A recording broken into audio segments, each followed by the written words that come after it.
एक पेड़ माँ के नाम भव्य वृक्षारोपण कार्यक्रम दमोह जिले में पर्यावरण संरक्षण की दिशा में एक महत्वपूर्ण कदम उठाया गया है। हिंडोरिया बानकपुर बीच स्थित गुंजी के गोलोक धाम में एक भव्य वृक्षारोपण कार्यक्रम का आयोजन किया गया, जिसका नाम एक पेड़ माँ के नाम था। इस कार्यक्रम में कई गणमान्य व्यक्तियों ने भाग लिया और पर्यावरण के प्रति अपनी प्रतिबद्धता जाहिर की। कार्यक्रम में प्रमुख लोगों की उपस्थिति।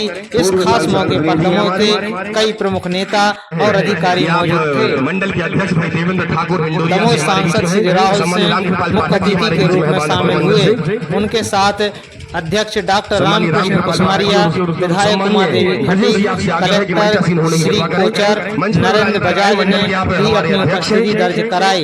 इनके अलावा नरेंद्र दुबे, सुशील गुप्ता, जिला पंचायत सीईओ प्रवीण पगारे, तहसीलदार प्रीतम सिंह, चौकी प्रभारी राजेंद्र मिश्रा भी इस नेक काम में शामिल हुए। इन सभी ने मिलकर पौधे लगाए और लोगों को पेड़ के महत्व को बारे में जागरूक किया। पर्यावरण और सामुदायिक विकास इस कार्यक्रम का उद्देश्य केवल वृक्षारोपण करना ही नहीं, बल्कि यह दमोह के लोगों को एकजुट करके और सामुदायिक विकास में योगदान देने का एक बेहतरीन अवसर भी बना। गुंजी गांव के स्थानीय लोगों ने भी बड़ी संख्या में इस कार्यक्रम में भाग लिया और उत्साह के साथ पौधे लगाए।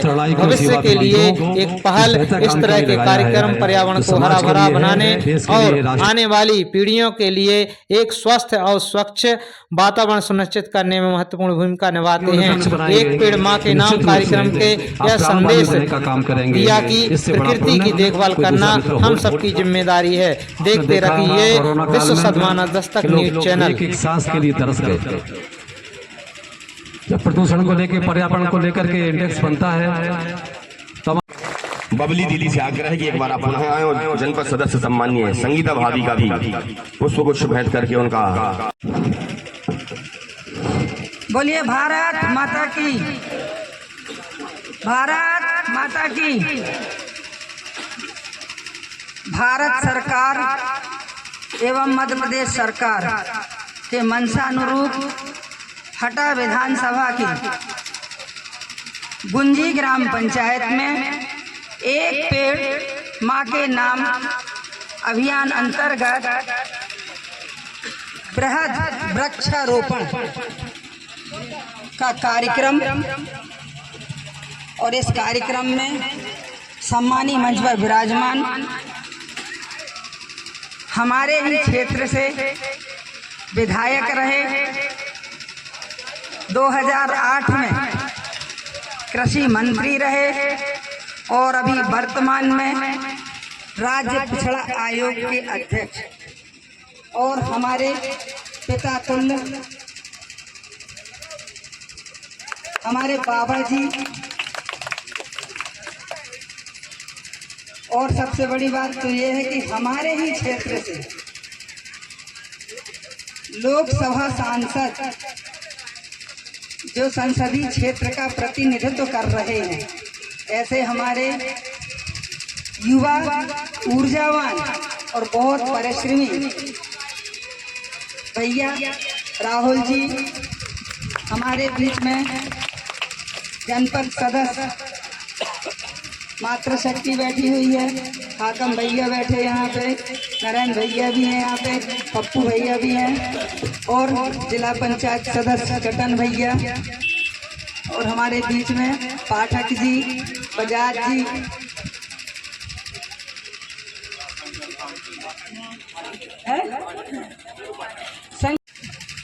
जिला पंचायत से पधारे जिला सीईओ सम्मानी पगारे जी, हमारी मातृशक्ति बहनें बबली जी, एकता जी, हमारे बीच में हमारे विधायक प्रतिनिधि राकेश जी, और भी हमारे ऐसे सभी बहुत ही ज्येष्ठ और श्रेष्ठ आत्मीजन हमारे विधानसभा क्षेत्र से पधारे हैं। मैं आप सभी का तहे दिल से हार्दिक अभिनंदन करती हूं और तुलसी भैया को बहुत बहुत बधाई देती हूं। हमारे बीच में सरपंच महोदय भी हैं, बहुत बहुत बधाई देती हूं कि इस क्षेत्र को हरा भरा तो था ही, और हरा भरा बनाने में इन लोगों ने बहुत मेहनत करी है।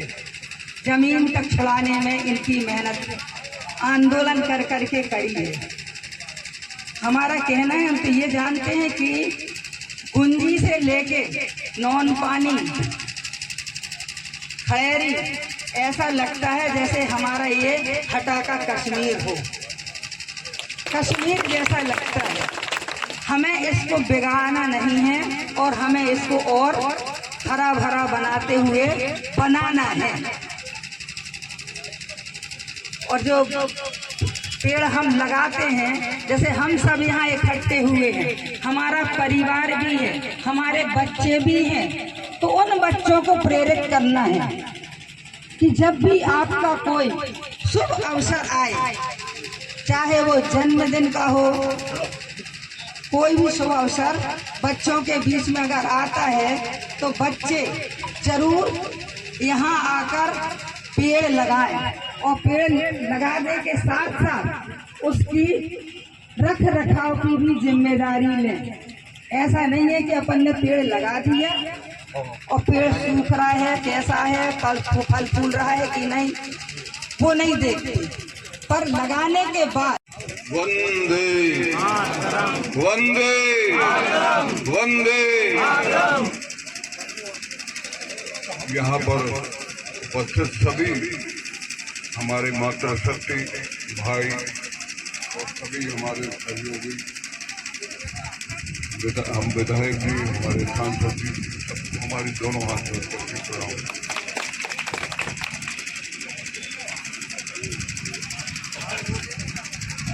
आज पूरे देश के भीतर हमारे प्रधानमंत्री जी ने और हमारे प्रदेश के मुख्यमंत्री जी ने संकल्प लिया है कि एक पेड़ माथे लाओ। अब इसका कारण भी हमारे श्लोक है, हमारे वेदों में बड़ी चर्चा है। परोपकाराय फलन्ति वृक्षा, परोपकाराय दुहन्ति गावा, परोपकाराय वहन्ति नद्यः, परोपकाराय शतम्।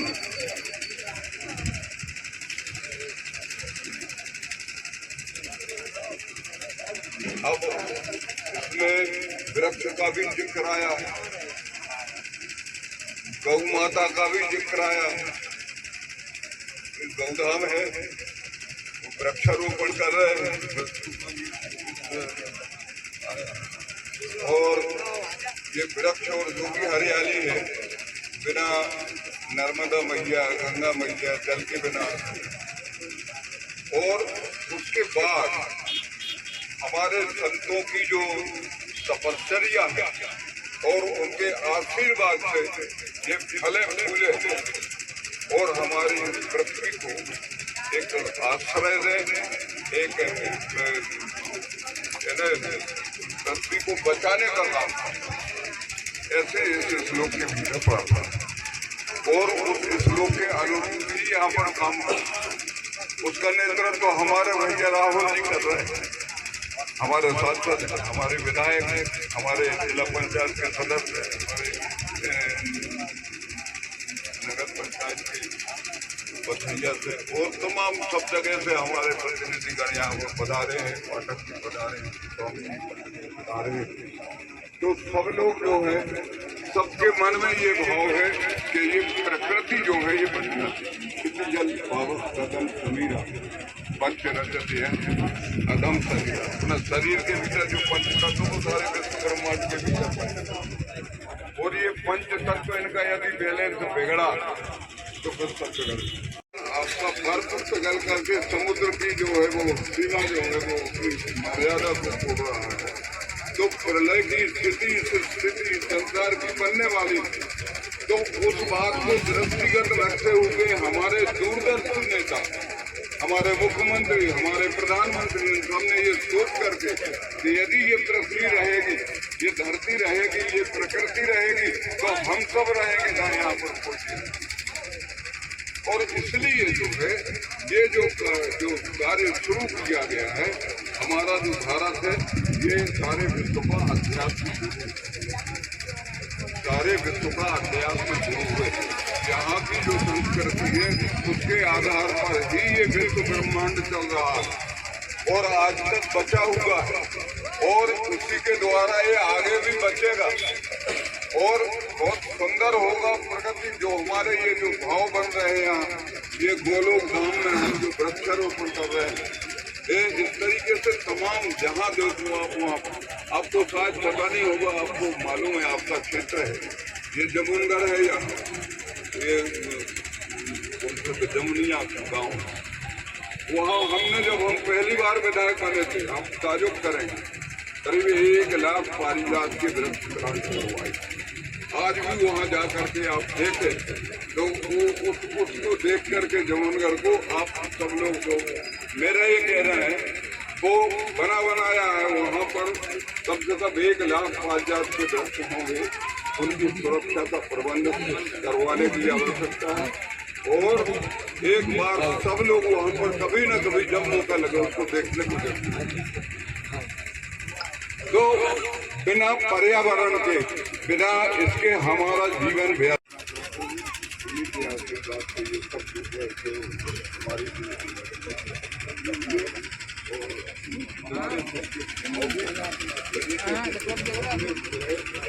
इस बात का किया जा सकता है कि आगे आने वाला समाज होगा, आगे वाला समाज जो है वो बहुत सुंदर होगा, अच्छा होगा। आयामी एहतियाज और पाकर अपने बीच में पुलकित है हम। आज जोरदार तालियों से आप स्वागत करें आदरणीय सांसद। बोलिए जागेश्वर नाथ की, जोर से नाथा दबा भाई, बोलिए जागेश्वर नाथ की। आज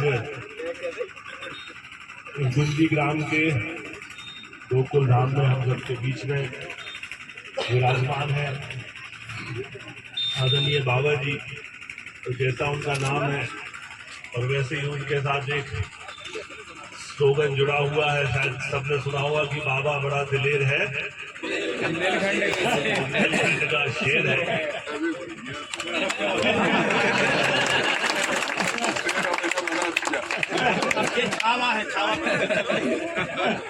नरेंद्र भैया परसों में पार्लियामेंट के क्या नाम से पार्लियामेंट में घूमने गया तो और 7-8 सांसद जो बोले थे क्या नाम से चल के चाय पीते, तो जैसी चाय पीने गए तो बाबा जी पहले ही वहाँ बैठे थे।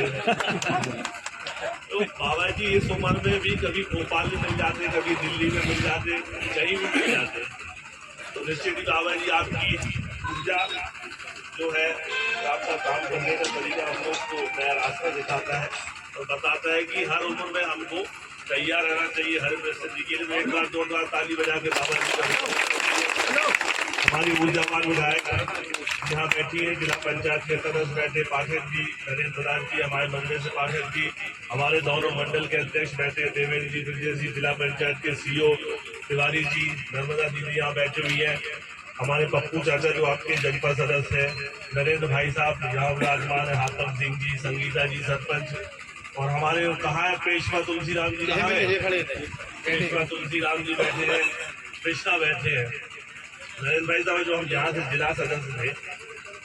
तो ये गुंजी गांव ऐसा है कि हम लोग जहाँ भी लड़ते हमारे परिवार से पूरा गांव की साथ हो जाता, तो यहाँ गुंजी में बोलना नहीं पड़ता, लोहरा में बोलना नहीं पड़ता, कादीपुर में बोलना नहीं पड़ता, उनको पता चल गया कि हम लोग चुनाव लड़ रहे जिला का, तो अपने आप साथ हो जाते हैं। तो सब मुँह लगे हुए शंकर भी लोग हैं यहाँ पे, तो यहाँ पे अंदर इस तरफ अतिक्रमण हो रहा था और बहुत तेजी से उस समय अतिक्रमण चल रहा था। तो इन लोग बहुत छोटे छोटे थे, रिकेश लोग, ये तुलसीराम जी और ये लोग, तो इन लोगों ने ये रोड जाम कर दी होगी और इनने हमें बताया नहीं और इन लोगों ने बुला लिया और जब हम यहाँ पहुंचे तो पूरी रोड जाम कर दिया। वहाँ से कलेक्टर का फोन आया, वहाँ से एसपी का फोन आया और ये लोग तैयार नहीं, क्योंकि 10 एकड़ जमीन पे कब्जा किए हुए था यहाँ पे, तो वो जमीन मुक्त कराई हम लोगों ने, वहाँ पे वृक्षारोपण करवाया। उस समय लोगों ने संकल्प लिया था कि ये जो पहाड़ है ये इस पे भी हरा भरा करेंगे। उसी क्रम को लेके यहाँ के सारे लड़के हर वर्ष ये क्रम करते, तो जैसे जैसे इनकी उम्र बढ़ रही जैसे जैसे इनका संकल्प पूर्ण हो रहा वैसे वैसे जिला पंचायत सदस्य विधायक विधायक मेरा भी कम कुंजी और आसपास के लोग जो इस संकल्प को पूर्ण करने में लगे उनको मैं नमन करता हूँ। और निश्चित ही यहाँ आने से ऊर्जा बढ़ जाती और ये हमेशा याद दिलाता है कि ये पूरी 32 पंचायतें जो है जिला पंचायत क्षेत्र की निश्चित ही संघर्ष के साथी और विपत्ति में आप लोगों ने बहुत सहयोग किया। और अभी हमारे जिला पंचायत के सदस्य भी यहाँ छतन पटेल जी बैठे हैं, तो निरंतर आप लोग मेरी स्मृति में रहते हैं, क्योंकि अभी पिछले 1 महीने से मैं दिल्ली में था। पिछली 21 जुलाई से लेके 21 अगस्त तक 1 महीने का लोकसभा का सदन था। क्योंकि मैं लोकसभा में था तो बहुत से लोग इस बात की चर्चा करते कि भैया आप मिल नहीं पाए, तो उस विषय में भी थोड़ी आपसे बात करूंगा कि पिछले 1 महीने में सोमवार से लेकर शुक्रवार तक 5 दिन लोकसभा चलती है, तो उसमें से केवल विपक्ष में 18 घंटे केवल लोकसभा चल रही थी। मतलब 5 दूनी 10 20 दिन लोकसभा लगी एक दिन में, क्योंकि शनिवार रविवार को लगती नहीं है। तो 20 दिनों में केवल 18 घंटा केवल लोकसभा चली और केवल ऑपरेशन सिंदूर में 18 घंटे चर्चा हुई। उसके बाद विपक्ष ने लोकसभा चलने दी। तो आप सोचिए कि भारत की सर्वोच्च सदन जिसको देश को चलाना है, राज्यों को चलाना है, वहाँ विपक्ष चलने नहीं दे रहा। क्यों चलने नहीं दे रहा है? बस तुमको चलने नहीं देना है। तो इस प्रकार की विपक्ष की स्थिति अभी पूरे भारत देश में है कि जनता को भ्रमित करें और भ्रमित कर कर जीते, क्योंकि उनको ये अच्छे से पता है कि जिस प्रकार मोदी गवर्नमेंट और मोदी गवर्नेंस की नेतृत्व में काम चल रहा है उनको हरा पाना मुश्किल है। आपने लोकसभा के चुनाव के समय देखा होगा कि एक नारा भारतीय जनता पार्टी ने लगाया था कि अब की बार 400 पार, और विपक्ष ने ये नारा लगाया था कि यदि 400 सीटें भारतीय जनता पार्टी की आ जाएगी तो वो संविधान बदल देंगे और आरक्षण खत्म कर देंगे। लेकिन आज 1 वर्ष से ज्यादा का समय हो गया, सरकार मोदी सरकार है और वैसे ही निर्णय ले रही जो पिछले 10 वर्षों में लिए थे। तो क्या अभी कोई संविधान बदलने का काम मोदी जी ने किया? क्या न किया है, न कभी करेंगे। बाबा साहब अम्बेडकर जी का बनाया हुआ संविधान है, उनने जो धारा है, जो संविधान बनाया वो अजर और अमर और आने वाले कई पीढ़ियों तक चलेगा। लेकिन विपक्ष के साथी केवल भ्रम फैलाने का काम कर रहे हैं और उस भ्रम फैलाने के कारण सदन को चलने नहीं दे रहे हैं। और जैसे तैसे करके अभी पिछले 2 दिन नरेंद्र भाई साहब 2 महत्वपूर्ण बिल लोकसभा में पास हुए। एक आपने देखा होगा कि हमारे छोटे छोटे बच्चे, ग्रामीण अंचल का तो मुझे पता नहीं, पर मोबाइल में ऑनलाइन गेम खेलते हैं, ऑनलाइन जुआ होता है मोबाइल पे, पता है आप लोगों को नहीं? तो 3 पत्ती आ जाएगा, कोई ये करेगा। तो उस बिल को पास किया है और अभी ऑनलाइन गेमिंग, ऑनलाइन जुआ भारत देश में खेलना बंद होगा। लोकसभा जब चलती है तो ऐसे ऐसे बिल पास होते हैं। एक बड़ा महत्वपूर्ण बिल भाई साहब बिल पास नहीं हुआ, फिर जेपीसी में चला गया है, उसमें चर्चा होगी, उसके नियम बनेंगे। चलिए एक उदाहरण के रूप में बता दीजिए कि मान लो किसी मुख्यमंत्री को या किसी मंत्री को किसी केस में फंस गया हो, उस पर FIR दर्ज हो गई हो, तो उसको इस्तीफा देना चाहिए कि नहीं देना चाहिए? देना चाहिए ना। लेकिन आम आदमी की पार्टी की सरकार थी, जहाँ पर दिल्ली में अरविंद केजरीवाल पे केस था, भाई को दिल्ली में जेल भेज दिया, अंदर जेल से वो मुख्यमंत्री चला रहा। तो आप कैसे चला पाओगे? तो उसके लिए भी भारतीय जनता पार्टी ने अभी लोकसभा में बिल लेके आया है कि यदि आप पे FIR दर्ज है तो आप तत्काल अपने पद से इस्तीफा दीजिए, कोर्ट में मुक्त हुई है, दोष मुक्त, और फिर जनता के पास जाइए, चुनाव लड़िए और फिर बाद में सांसद विधायक बन के आप जनता के बीच में आइए। तो ऐसे बिल, ऐसे काम संसद में होते हैं, लेकिन 24 घंटे 22 घंटे कुछ मिनट बस लोकसभा चली है पूरे 1 महीने के अंदर। तो ये बड़ी दुर्भाग्यपूर्ण की बात है कि आज हम विकसित भारत की बात करते हैं लेकिन लोकसभा चलती नहीं होगी। अभी आप लोगों ने देखा होगा कि अमेरिका के राष्ट्रपति ने टैरिफ लगा दिया, 25% लगा दिया, 50% लगा दिया। तो देश के अंदर तो ताकतें हैं जो सरकार को कमजोर करने का काम कर रही है, पर अंतर्राष्ट्रीय स्तर पे भी भारत विश्वगुरु बन ना पाए, भारत की स्थिति इंटरनेशनल लेवल पर अच्छी ना हो पाए, उधर पे भी भारत को दबाने का प्रयास किया जा रहा है। पर मैं आपको बताना चाहता हूँ कि ये मोदी गवर्नमेंट है और 56 इंच का सीना है, सारी परिस्थितियां, स्थितियां और चुनौतियों को लड़ते हुए 2047 में भारत को विश्व गुरु बनाने का संकल्प भारतीय जनता पार्टी के नेतृत्व से हम लोग पूर्ण करना चाहते हैं, क्योंकि आप सब परिवार के लोग हो और मिल पाना कम हो जाता है, क्योंकि विधानसभा 8 है और सभी जगह पहुंच पाना संभव नहीं। तो जो भी इस प्रकार के आयोजन होते हैं, उन आयोजनों में आके आप सब लोगों से भेंट हो जाती है। एक 3 दिन पहले मोदी जी ने आग्रह किया कि अभी 27 तारीख से गणेश चतुर्थी हो रही है, उसके बाद पितृपक्ष आ जाएंगे, तो उसके बाद अपनी दशहरा आ जाएगी, तो 20 दिन बाद दिवाली आ जाएगी। तो ये पूरे 45 दिन से 60 दिन के भीतर अभी हमारा पूरा भारत देश त्योहारों के बीच में रहेगा। और इन त्योहारों के बीच में हम ये देखेंगे कि जब हम बाजार में जब जाते हैं तो कौन सी चीज खरीदते हैं। हमको ये देखना होगा कि विदेशी चीज हम ना खरीदे, स्वदेशी चीज अपनाएं। गणपति जी जो बनते तो हम देखें कि गणपति जी जो हमारे पुराने जो कुमार है जो मिट्टी से बनाते, हम वो खरीदे। हम जो देखते हैं क्या नाम से दिए हैं, उन दियों को भी हम देखें जो हमारे घर के पुराने कुमार बनाते, उनसे खरीदे। मिठाई हो गई, और वो आप देखते होंगे झालर वालर है जो विदेशों से आती है। तो इन सब चीजों को हमें बचना है। जो भी चीज हमें खरीदनी है वो जो हमारे भारत देश में जिसमें लिखा रहता है मेड इन भारत, या जिसकी शक्ल दिखती है कि भाई ये हमारा भारतीय व्यक्ति है, इसके द्वारा बनाई गई है, तो केवल हमको जो उत्पादन जो चीजें भारत के अंदर बन रही है केवल हमको उन्हीं को खरीदना है। क्योंकि जितना ज्यादा हम स्वदेशी पहनेंगे, जितना ज्यादा हम स्वदेशी खरीदेंगे उतना अच्छा रहेगा, क्योंकि वो सारा पैसा हमारा भारत देश में रहेगा। नहीं तो अभी आप जाओगे, क्योंकि मैं एक संवैधानिक पद पे हूँ तो मैं बोल नहीं सकता हूँ, तो आप देखोगे कि लाइटें आ जाती है, बहुत सी सारी चीजें ले लेते हो तो बोलते भैया इसमें गारंटी नहीं है, खराब हो गई तो फेंक देना, नहीं जितने दिन चल जाए तो चल जाए। तो हमको ऐसी विदेशी चीजें भी नहीं लेनी है, जो यहीं पे बनते हैं उत्पादन उनका हमको अधिक से अधिक इस्तेमाल करना है, स्वदेशी अपनाना है और भारत को बचाना है। संकल्प को लेके हम लोगों को काम करना है। तो मेरा आग्रह है कि आने वाले समय में उस सबकी मैं शुभकामना देता हूँ। भगवान गणपति जी से प्रार्थना करता हूँ कि सुख शांति समृद्धि, दिवाली आ रही है, उसके बाद दशहरा आ रहा है, तो धूमधाम से जोरदार तरीके से हमको ये सारे त्योहार मनाने हैं। और एक बार पुनः मैं सभी को बधाई और शुभकामनाएं देता हूँ। आदरणीय नरेंद्र जी भाई साहब, वो ITBP की जो फायरिंग रेंज है उसका भी काम लगा, बीच में एक भ्रम सा फैला दिया था आदरणीय कैलाश जी के समय। ITBP की जो फायरिंग रेंज है इसका क्या हो रहा है, अभी केंद्रीय गृह राज्य मंत्री जी से मिला था, वहाँ पे समिति बन गई है, उसका ही काम लगा, वो अपने तय समय में पूर्ण होगी। और मेडिकल कॉलेज का भी काम मार्च तक खत्म हो जाएगा और लगता है कि सितंबर तक एडमिशन वहाँ पे प्रारंभ होना शुरू हो जाएंगे। तो हम लोग सब निरंतर इस बात के लगे कि बेहतर दमोह बने, समृद्ध दमोह बने और अपना दमोह मध्य प्रदेश के पूरे जिलों में प्रथम वो मैं ऐसी कामना करता हूँ। क्योंकि सुधीर कोचर जी यहाँ से चले गए, नहीं तो मैं उनका भी अभिवादन करना चाहता था कि अभी उनको पुरस्कृत किया गया है। तो ऐसे अधिकारी जो निरंतर काम करते हैं उनको सम्मानित किया जाना चाहिए। अब क्योंकि कलेक्टर साहब यहाँ नहीं तो हमारे CO जिला पंचायत साहब, एक बार आप खड़े हो जाइए, सब लोग जोरदार ताली बजाइए, तो ऐसे अधिकारी भी जरूरी है हमारे जिले के लिए जो पूरी ईमानदारी से काम करे।